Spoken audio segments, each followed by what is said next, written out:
जी नमस्कार। भोजपुरी के power star Pawan Singh कहे जाने वाले जो है किस व्यक्ति को कह रहे हैं कि आज ये पाँच के चल जे है नाच के। जी हाँ, ये जो मुद्दा है भैया बहुत बड़का मुद्दा है, तो हम जो है बात इसी के बारे में करेंगे और साथ साथ जो है खेसारी लाल यादव और प्रमोद प्रेमी यादव के बारे में भी बतवा होगा इस वीडियो में। तो वीडियो को अंतिम तक देखते रहिएगा कि आखिर जो है पवन सिंह किसको कह रहे हैं कि आज ये पाँच के चल जे है नाच के, और क्या ये कहना सही है।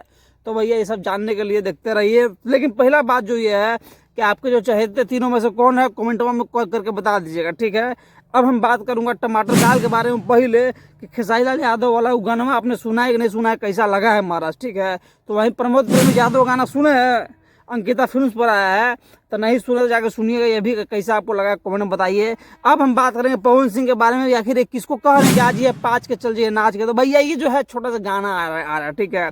5 तारीख को जो पवन सिंह का जन्मदिन है, लेकिन जो है जन्मदिन के उत्सव पे जो बहुत सारे लोग नाचने आएंगे, लेकिन जो है पवन सिंह गाने के माध्यम से किसी एक व्यक्ति को कह रहे हैं कि आज ये 5 के चल जाइए नाच के। तो आखिर वो किसको कह रहे हैं, आपके हिसाब से क्या लगता है? कमेंट सेक्शन में जो कमेंट कर भैया जवाब दीजिएगा।